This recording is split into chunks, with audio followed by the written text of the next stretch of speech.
Assalamualaikum warahmatullahi wabarakatuh.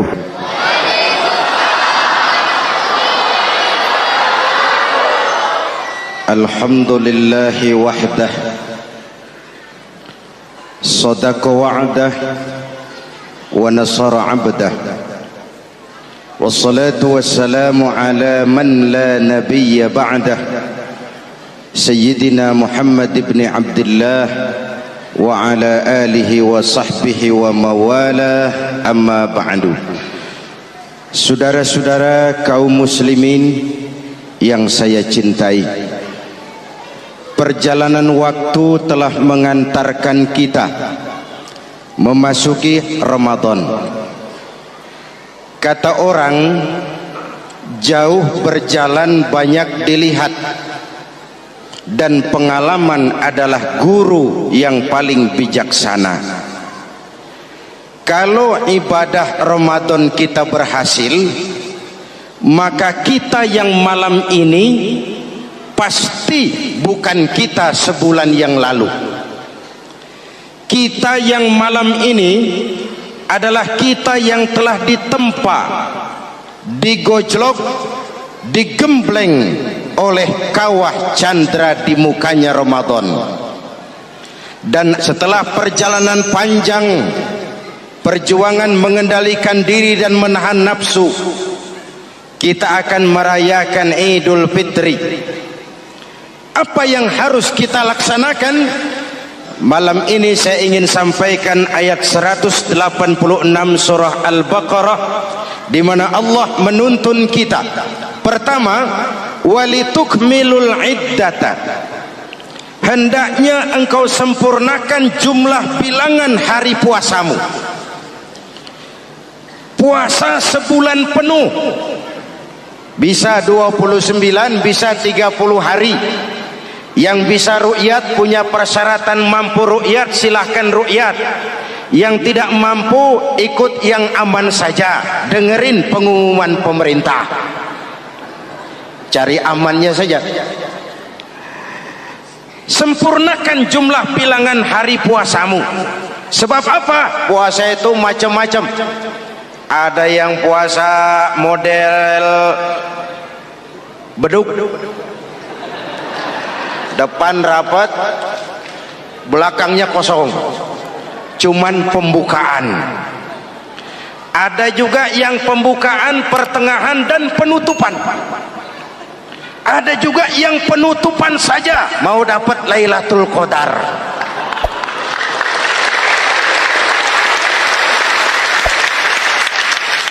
Allah berpesan, walitukmilul iddata, sempurnakan jumlah bilangan hari puasamu. Puasa itu sebulan penuh. Setelah selesai itu, walitukabbirullaha ala ma hadakum, hendaknya engkau agungkan, engkau bertakbir, mengagungkan Allah yang telah memberikan hidayah kepadamu. Tidak ada takbiran sebelum selesai Ramadan.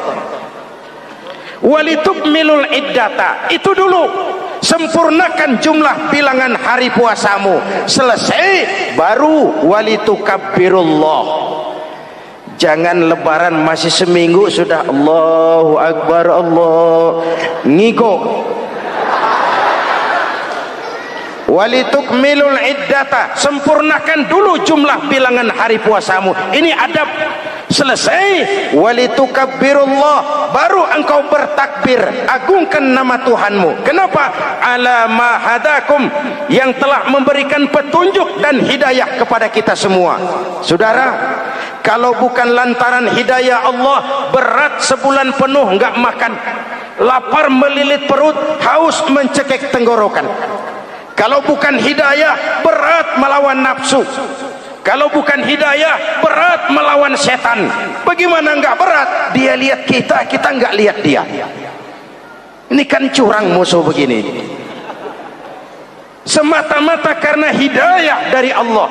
Intan paling mahal, mutiara paling berharga, tidak lain adalah hidayah. Saudara lihat dalam sejarah, kadang-kadang anak Nabi tidak dapat hidayah, tidak terpanggil mengikuti kebenaran.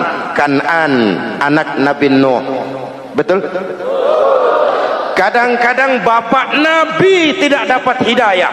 Azar bapaknya Nabi Ibrahim. Ibrahim penegak tauhid, bapaknya produsen berhala. Kadang-kadang istri Nabi tidak mendapat hidayah, kafir, istrinya Nabi Lut. Kadang-kadang paman Nabi tidak dapat hidayah, ingkar, Abu Jahal, Abu Lahab, paman Nabi kita. Anak Nabi, bapak Nabi, istri Nabi, paman Nabi, hidayah tidak datang, mereka tidak terpanggil mengikuti kebenaran. Alhamdulillah, kita yang ponakan Nabi aja bukan,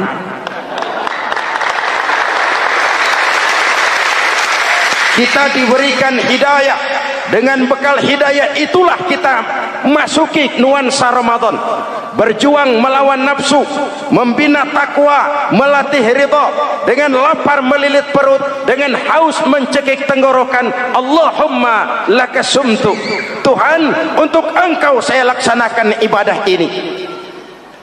Oleh karena itu, jaga hidayah ini baik-baik, karena dia merupakan intan paling mahal, mutiara paling berharga dalam kehidupan kita. Diberikan kita kedudukan yang tinggi, alhamdulillah. Diberikan kita harta yang banyak, alhamdulillah. Tapi itu semua belum ada artinya ketimbang yang bernama hidayah. Maka hidayah inilah yang harus kita jaga baik-baik. Hidayah inilah yang harus kita pelihara. Kita bertakbir kepada Allah, mengagungkan nama Allah yang telah memberikan hidayah kepada kita. Kalau tidak lantaran hidayah, berat melaksanakan ibadah puasa sebulan suntuk. Dengan ibadah Ramadan, kita melakukan pemutihan vertikal. Orang yang keluar dari Ramadan dengan ibadah benar seperti bayi baru dilahirkan oleh ibunya, tidak punya dosa kepada Allah. Idul Fitri, kembali kepada fitrah. Tapi kan kita tidak cuma punya dosa vertikal, kita juga punya dosa horizontal. Kita tidak cuma berdosa kepada Allah, kita juga sering salah kepada sesama manusia. Betul? Inilah momen lebaran itu. Dosa kepada Allah, taubat langsung kepadanya, sonder calok. Dosa kepada sesama manusia, saling memaafkan. Sebab apa? Satu hadis meriwayatkan, selesai sholat id, sahabat mendengar Rasul mengucapkan amin sampai 3 kali. Amin, amin, amin. Heran sahabat, gak ada angin, gak ada hujan, amin 3 kali ya Rasul, ada apa? Kamu gak tahu? Gak tahu. Barusan selesai sholat, malaikat Jibril turun. Lalu, Muhammad, saya mau berdoa kepada Allah, mau kamu aminkan? Silakan Jibril, berdoalah, saya akan mengaminkan. Jibril berdoa, Rasulullah amin. Doanya 3 macam permohonan, Nabi 3 kali mengucapkan amin. Kalau malaikat Jibril yang doa, Nabi yang mengaminkan. Kalau bahasa Inggris, ilokan. Ilokan nih doa meleset. Apa iya? Ma iya? Apa doanya? Pertama, ya Allah, hari ini 1 Syawal, doa malaikat Jibril, saya mohon kepadamu, jangan engkau terima puasa dan ibadahnya anak yang durhaka kepada ibu bapaknya. Rasulullah mengucapkan amin. Jelas? Belum tentu memang setiap kita orang tua, tapi pasti setiap kita anak. Jikalau anak punya ibu dan bapak, seorang anak yang puasa Ramadan, tarawih malam hari, bayar zakat, tadarus Al-Quran, jikalau sudah durhaka kepada kedua orang tuanya, didoakan oleh malaikat Jibril, diaminkan oleh Nabi, supaya puasa dan ibadahnya tidak diterima. Na'udzu. Maka selesai sholat Idul Fitri, tugas yang paling utama minta ridho ibu dan bapak. Satu. Yang kedua, ya Allah, hari ini 1 Syawal, saya mohon kepadamu, jangan engkau terima puasa dan ibadahnya istri yang durhaka kepada suaminya. Rasulullah mengucapkan amin.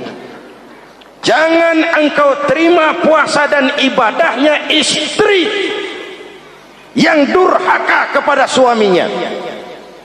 Ibu-ibu tanya, Pak, kalau suami yang durhaka sama istrinya bagaimana, Pak? Nah, ibu-ibu, Rasulullah tidak menjelaskan itu.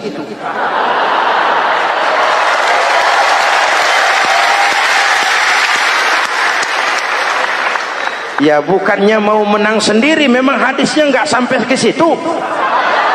Cuma nanti di akhirat yang akan disidang habis-habisan, dimintai pertanggungan jawab tentang rumah tangganya adalah suami, bukan istri.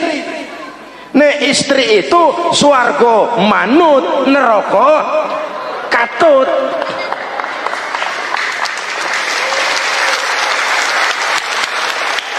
Yang ketiga, ya Allah, hari ini 1 Syawal, saya mohon kepadamu, jangan engkau terima puasa dan ibadahnya muslim yang tidak mau memaafkan sesama saudaranya muslim.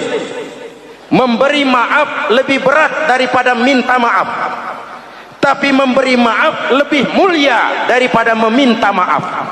Kalau kita sudah minta maaf, orang tidak mau memaafkan, itu tanggung jawab dia kepada Allah. Orang macam itu yang tidak mau memaafkan sesama saudaranya, didoakan agar puasa dan ibadahnya tidak diterima oleh Allah Subhanahu. Riwayat lain menceritakan, satu hari Nabi lagi kumpul dengan sahabat. Nabi tanya, saudara-saudara, atadruna manil muflis? Tahu nggak kamu siapa orang yang bangkrut, orang yang sial, orang yang celaka? Siapa? Macam-macam jawaban sahabat. Ada yang bilang, al-muflisu fina man la dirham lahu wala mata'. Menurut pendapat kami, orang yang sial, yang bangkrut, yang kagak punya duit. Apalagi mau lebaran kayak begini. Bangkrut bener, Bang. Kadang-kadang yang habis belanja pulang bukan langsung ke rumahnya, ngeneng-ngeneng di depan tetangganya, manas-manasin orang. Hadirin yang saya hormati, semua diukur dengan kacamata materi. Apa jawab Nabi? Bukan. Orang bangkrut bukan yang nggak punya duit. Orang bangkrut itu orang yang nanti di hari kiamat datang menghadap Allah dengan membawa pahala solat, pahala zakat, pahala puasa, karena di dunia rajin ibadah. Cuman sayang, di sisi lain dia datang bawa dosa karena pernah nyaci maki orang, pernah fitnah orang, pernah makan harta orang dengan cara yang zalim, pernah mengalirkan darah orang dengan cara yang tidak benar. Enak dia setor, Tuhan lapor, ini pahala sholat saya, ini pahala puasa saya, ini pahala zakat saya mau ke surga. Datang orang, ntar dulu Tuhan, sabar. Ini orang memang di dunia rajin puasa, tapi saya pernah dicaci maki, lidahnya kotor, omongannya tajam, hancur hati saya oleh ucapannya. Panggil, sini Mas. Benar ini orang pernah kamu caci maki, kamu lontarkan kata-kata pedih dan kotor, kasar? Iya. Siniin pahala sholatmu, kasihin orang yang kau caci maki. Kasihin. Selesai. Berangkat lagi, datang lagi orang. Sebentar Tuhan. Dia memang di dunia bayar zakat, tapi dia pernah makan harta orang dengan cara yang zalim, makan harta yatim. Jadi pengurus yatimnya lapar, pengurusnya yang pada kenyang.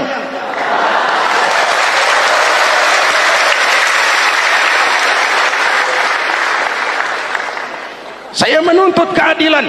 Benar. Siniin pahala zakatmu, kasih orang yang kau makan hartanya. Kalau kebaikannya habis, yang nagih datang terus, apa yang terjadi? Dosa orang yang dia sakiti diambil, diberikan kepada dia.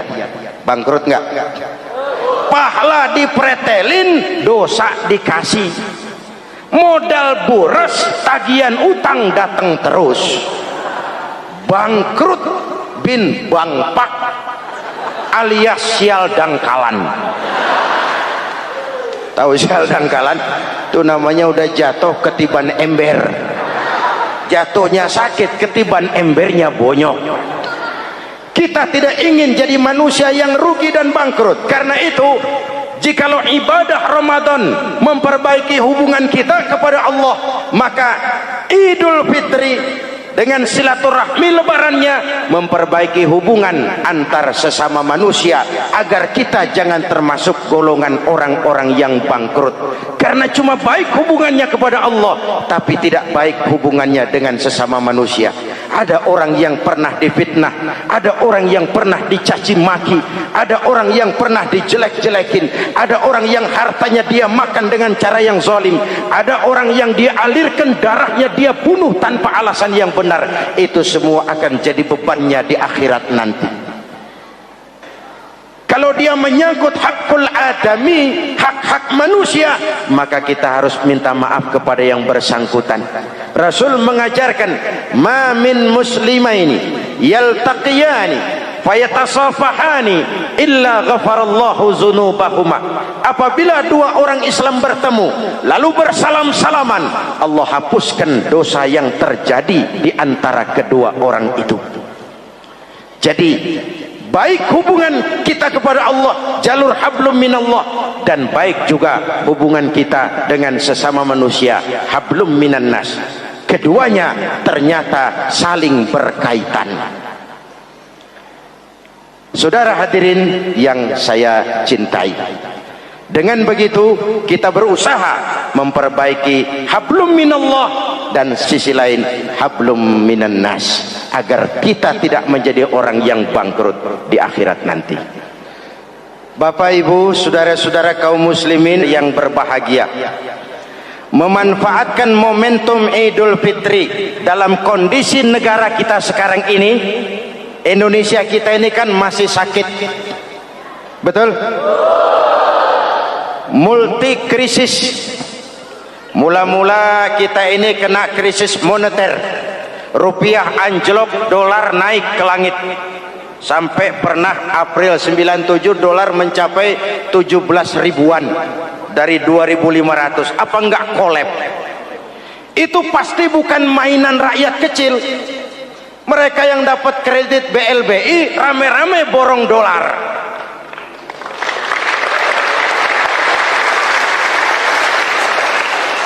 Kita mah bocah kampung boro-boro borong dolar, ngeliat juga tumben.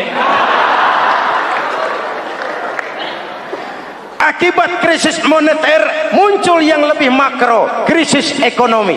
Perusahaan besar ambruk, konglomerat terpuruk, PHK di mana-mana, pengangguran meningkat, kriminal meningkat. Seiring dengan itu muncul yang lebih parah, krisis kepercayaan.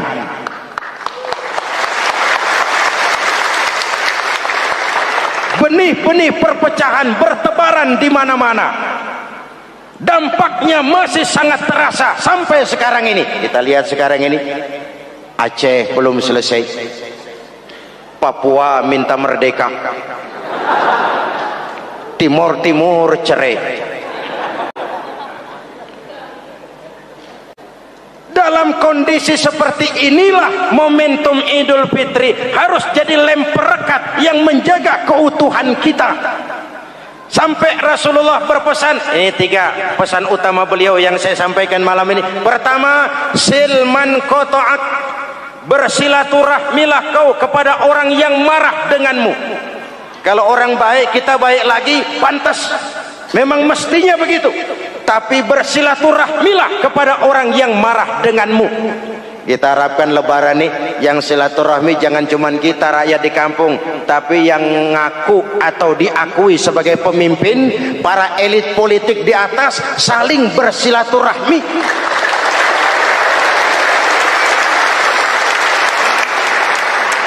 Kalau mereka rukun di atas, kita di bawah ngelihatnya enak. Betul? Tidak ada orang akan di atas kalau tidak disokong dari bawah. Kita ini seperti rumah, walaupun genteng di atas, nggak boleh genteng ngomong seenaknya. Genteng ngomong sama tiang, saudara tiang, kamu enak, saya setengah mati. Hujan kehujanan, panas kepanasan. Kadang-kadang anak-anak nakal saya disambitin. Kata genteng. Yang jadi tiang ngomong, teng. Kata tiang, ngomong jangan sembarangan, teng. Kamu kira kamu bisa nongkrong di atas, itu gara-gara siapa, teng? Kan saya sokong dari bawah, kata tiang. Kalau saya miring, kamu ambruk, teng. Kamu jadi pejabat tinggi, kamu jadi anggota DPR, kamu jadi anggota MPR, kami rakyat yang angkat.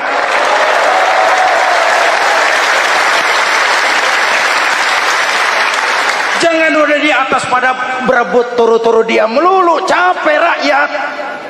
Ada yang jadi anggota dewan cuman pengen petatang peteteng, cari prestise dan gengsi. Ada yang cuma jadi trompet kekuasaan, pokoknya apa kata kekuasaan akur, setuju.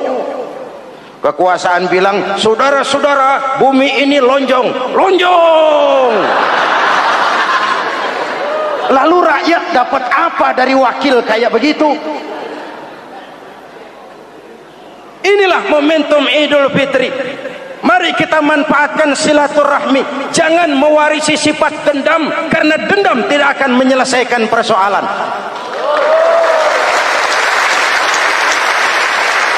Ini ada warisan sejarah yang nggak sehat. Di zaman Bung Karno, sampai Bung Karno jadi presiden seumur hidup, Bung Karno dikenal sebagai tokoh revolusioner. Nggak sepaham sama Bung Karno, cepat-cepat dianggap ini kontra revolusi. PKI berontak, Bung Karno jatuh, muncul orde baru. Bung Karno disebut orde lama. Yang nggak cocok sama orde baru, wah itu orang orde lama. Lalu reformasi, orde baru lengser, jadi lagi alat yang nggak cocok sama golongannya, wah itu orang orde baru. Kapan selesai urusan? Kalau kita terjebak dengan budaya dendam, naik ini babat itu, naik itu sikat ini, kapan mau selesai? Rasulullah lahir di Mekah, perjuangannya dihambat, dicaci maki, dilontari kotoran onta, sahabatnya dibantai, diancam mau dibunuh, hijrah ke Madinah. Setelah di Madinah jadi besar, tentaranya kuat, pengikutnya banyak, pasukannya hebat. Satu saat beliau masuk kembali ke kota Mekah dengan kekuatan full, tentara yang gagah, Quraisy pucar kacir. Ini nih Muhammad yang dulu kita caci maki, yang dulu kita ancam mau kita bunuh, yang kita usir, sekarang dia masuk dengan tentaranya yang hebat. Kalau dia menuntut balas, habis kita sekarang ini. Apa jawab Nabi? Beliau turun dari punggung onta, lalu pidato dengan tawadu. Saudara-saudara, al-yauma yaumul marhamah. Ini hari yang penuh kasih sayang. Walaupun dulu kau usir aku dari sini, kau sambiti aku, kau bantai pengikutku, aku datang bukan membalas dendam. Ini hari yang penuh kasih sayang. Tidak akan ada pertumpahan darah. Yang masuk Masjidil Haram aman, yang masuk rumah Abu Sufyan aman, dihormatinya ketokohan Abu Sufyan di depan pengikutnya. Ini akhlak. Kenapa orang macam Mandela lebih bisa mencontoh Rasul daripada kita? Mandela yang 27 tahun mendekam dalam penjara, dia keluar tanpa bawa benih-benih dendam. Dia satukan Afrika Selatan, dia bimbing Afrika Selatan menuju kejayaan dan kemajuan. Kenapa Mandela yang tidak kenal Pancasila bisa lebih mencontoh akhlak Rasul ketimbang kita yang katanya orang-orang pengikut sunnah? Saya khawatir, ya bukan berarti saya tidak setuju, hukum harus tetap ditegakkan. Tapi kalau terus cari kambing hitam, kambing hitam, kambing hitam, kapan kita dewasa? Semua usut, saya khawatir nanti pun satu saat Nabi Adam bakal diusut. Kenapa dia makan buah khuldi? Kita jadi keleleran di Lebak Bulus begini. Kalau enggak kan kita masih di surga aja. Mari kita dewasa, mari introspeksi. Silman kotoak. Mudah-mudahan nanti lebaran kita pengen lihat nih. Kalau yang di atas sudah pada satu, kita yang di bawah enak. Tapi kalau memang pada ribut juga, kita yang di bawah jangan ikut-ikutan. Nonton aja nonton. Giliran rame tepuk tangan. Namanya elit susah ditebak. Nih hari dia berebut beda pendapat, ntar malam dia makan bareng. Kita di bawah udah kedongan ngasa golok. Kan berapa urusan? Sekarang udah nggak zamannya ngerahin masa. Sekarang adu argumen, biar rakyat tentukan mana yang lebih pantas. Hadirin yang saya hormati, silman qata'ak, bersilaturahmilah kepada orang yang marah denganmu. Momentum Idul Fitri harus meredam keberingasan, harus mencuatkan semangat persatuan dan kesatuan. Udah capek kita diobok-obok. Yang kedua, wa'atiman haramak. Ini masalah kepedulian. Berikan orang yang bakhil kepadamu, sampai orang yang pelit pun kasih. Kepedulian. Banyak anak-anak yatim kita, janda-janda tua. Kalau yang muda sih nggak usah dipikirin, dewan penyantunnya udah banyak aja. Orang-orang jompo, mungkin baju kita sudah kurang berharga di lemari kita, tapi sangat berharga ketika kita berikan kepada orang lain. Berbagi rasa. Jangan ada yang lapar di samping yang senyum, jangan ada yang menangis di samping yang tertawa. Hadirin yang ketiga, wa'fu amman zalamak. Maafkan orang yang berlaku zalim kepada dirimu. Maafkan orang yang berlaku zalim. Jangan mewarisi sifat dendam, karena Ramadan sudah melatih kita. Tidak akan menyelesaikan persoalan. Dengan semangat ini, maka persatuan, kesatuan, kerukunan dan kekompakan akan lebih mudah kita wujudkan. Kita ingin Indonesia esok lebih baik daripada sekarang ini. Amin. Dan tentu saja kita berharap banyak dari para pemimpin-pemimpin kita. Semoga lebih bersikap sebagai negarawan, bukan hanya sebagai politisi. Karena jujur saya ingin berkata, reformasi memang telah melahirkan politisi, tapi belum banyak melahirkan negarawan. Negarawan adalah orang yang ngayomi seluruh rakyat. Sekarang rakyat cuma di atas namakan, biar banyak banget. Kalau tidak mendukung dia, dianggap bukan rakyat. Biar dikit banget, kalau pendukungnya, itulah rakyat sejati. Ini pemimpin model apa kayak begini?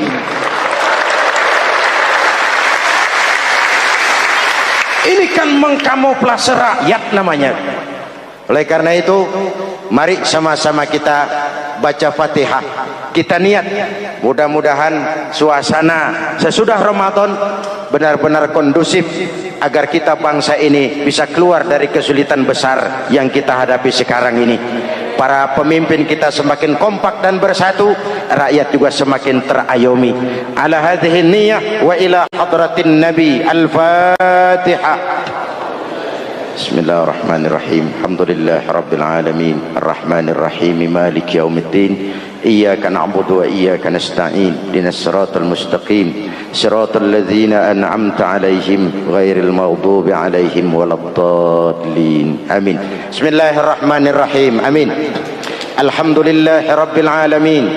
Allahumma salli ala sayyidina Muhammadin wa ala alihi wa sahbihi ajma'in. Rabbana taqabbal minna salatana wa siyamana wa qiyamana wa takhassu'ana wa ta'abbudana wa tammim taksirana ya arhamar rahimin. Allahumma ij'alna minas su'ada'il maqbulin wa la taj'alna minal ashqiya'il mardudin. Allahumma a'izzal islam wal muslimin wansur